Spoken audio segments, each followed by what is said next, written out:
thrilling story of Peyton Place.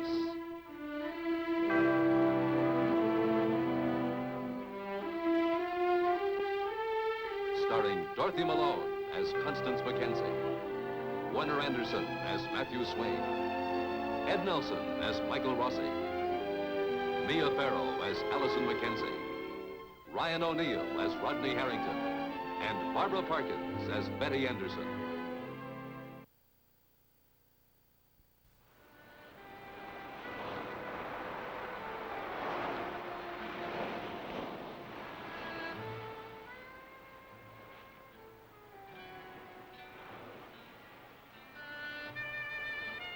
Evening at a beach near Peyton Place.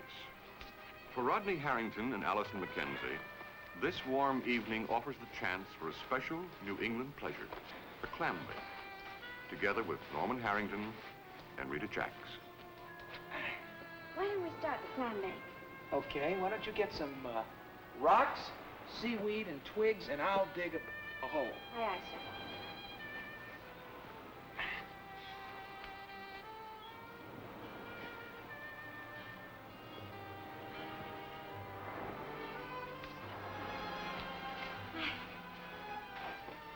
We could have brought a shovel, you know. What, and make it easy on myself? They call me Hardway Harrington down on the loading dock.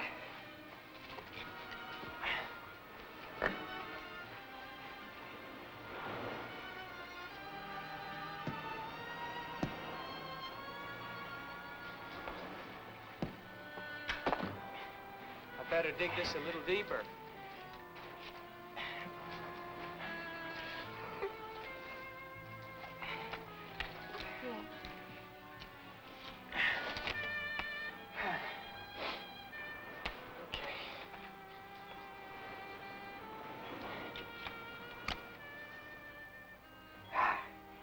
Here it comes. Okay, High Priestess baby. Go ye and get the sacrificial offerings. Okay.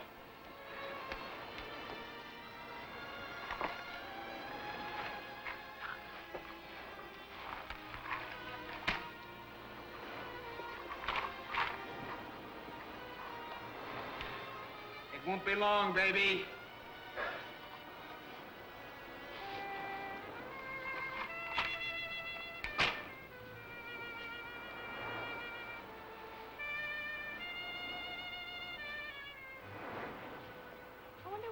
To Norman and Rita.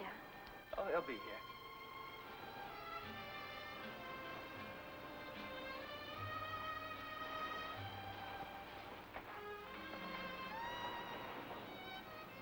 You care to have a dance while we await the feast? All right.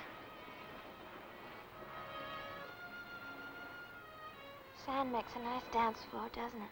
This isn't sand, mate. It's a cloud. We're gonna have a wonderful summer.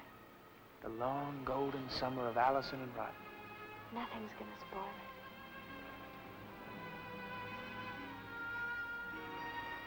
Why don't we go in swimming? Okay. I'll race you. Okay.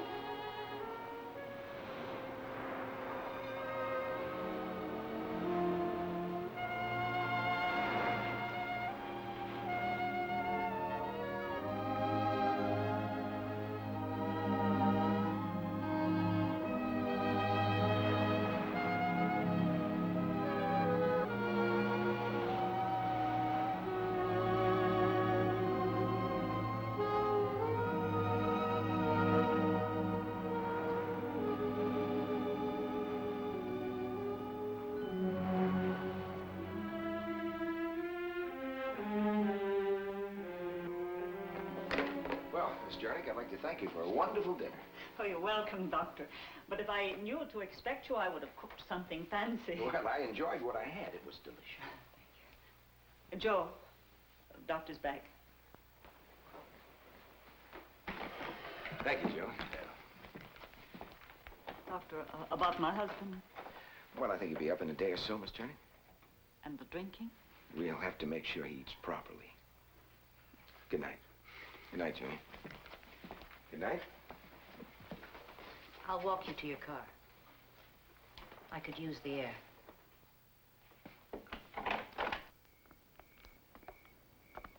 I'm afraid maybe I shouldn't have stayed tonight. I invited you. Well, I know, but it must have been a burden to your mother. Dinner was all cooked. All she had to do was set another place at the table. That simple? Did you find it a strain, Doctor? Miss Chernak. Did you? What are you trying to prove? I've never entertained a, quote, gentleman caller under my parents' roof. I'm not really what you call a, quote, gentleman caller. I'm a doctor on a house call. It was still a first. Well, there have been men in my life, Doctor. Well, I'm sure there were. In another life. Another world. A world of wall-to-wall carpeting instead of cracked kitchen linoleum. A world of place settings instead of a crockery mug full of forks in the center of a bare kitchen table. I don't quite understand whether you're defending the home you were raised in or attacking it. Let's say that I wanted to see it through the eyes of someone who'd been brought up in another kind of home. Afraid you picked me as the wrong subject. I was born and raised in a New York tenement. It wasn't really unlike tonight. Instead of, what was it we had for dinner? Piroshki. Piroshki. It might have been pasta, but otherwise it was very much like tonight. We ate in the kitchen. We even took baths in the kitchen. Good night, and another thanks to your mother.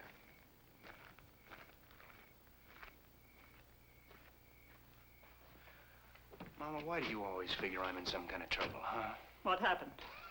Nothing. It's a scratch, that's all. It's nothing at all. How did it happen? Oh. Joey, I want to know. Will you get off of my back? I'm sorry, Mama, but will you just please leave me alone?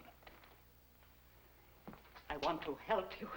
I don't want you to end up like your father. I thought I told you to shut up about my father. Find a road for yourself. Stella did. Yeah, look where it got her. Joey, your sister can stay or she can go whenever she wants, but she has some place to go to. Joey, she knows who she is.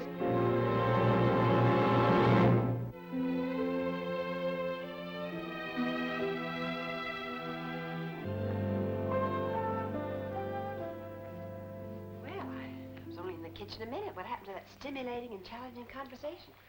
Well, the last thing I remember was Dad saying that he thought Matt should not go off on a long vacation. And Elliot said he thought I ought to mind my own business. And I said if they were going to have an argument, I was leaving. And it's time I did. Connie, thank you for your dessert and coffee. Well, I'm sorry you didn't get to taste my stroganoff. Elliot, you have some catching up to do if you're going to take over the Clarion. I think you should make the rounds with me tomorrow. You know, the hospital, the town hall, the police station. They'll be your general sources of information. That's a good idea. Thank you, Matt. Good night. I'll go with you. I thought you wanted to talk over taking over that boat rental concession. Oh, that's right, I do. I'll just see him to the gate. Thanks again, Connie. Come again. See you first thing in the morning, Matt. Good night. Good night. Well, Mr. Newspaper Editor, you have your life and I have mine. Oh, The dishes.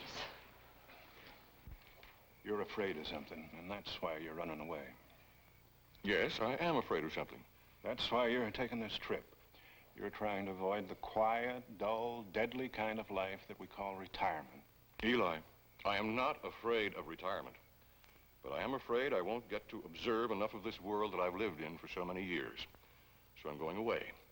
And I'm going to see things that, along with me, have survived all these years. Well, the truth is, Matt, I'm selfish. Yes, you are selfish. I just hate to lose a guy that I can beat at checkers. What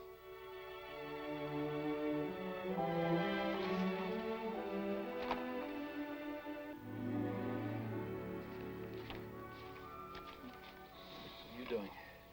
Oh, I'm just going over some last-minute arrangements for the party tomorrow. I want to be sure that I haven't forgotten anything. What arrangements have you made for Kim? Well, that's all taken care of. I hired a girl from the college to come and sit with her. A stranger. Well, they'll get to know each other, David. She'll come here a little early.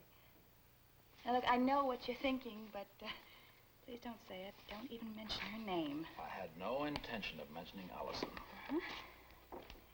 You know, I don't even feel in the least bit guilty about letting her go. Forget it.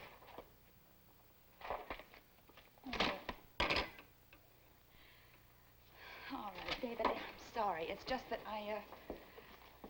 so nervous. It's our first party here. I want to be sure that nothing goes wrong.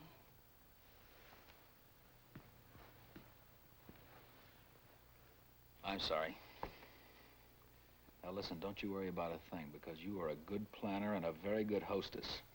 And I'm sorry I barked at you. No.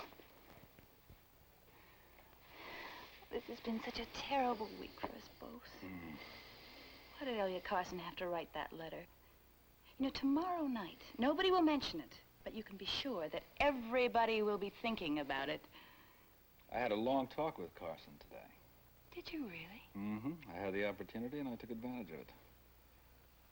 It's a good thing I did, because he's going to be the editor of the Clarion.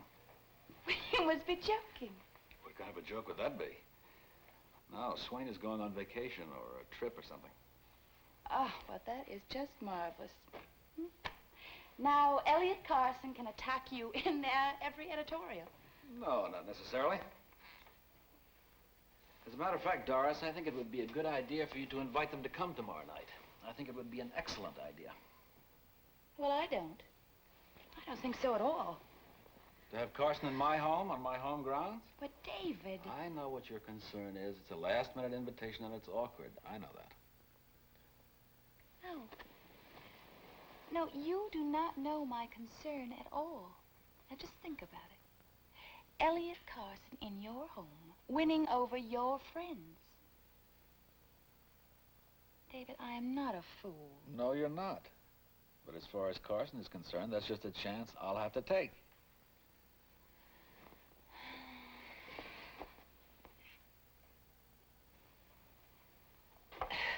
Elliot, I have to do the dishes. I know. I've heard that before. Somehow I'm not convinced. Oh, no. Between the dishes and the telephone, we've got about as much privacy as a couple of guppies in a goldfish bowl. Well, maybe they're not at home.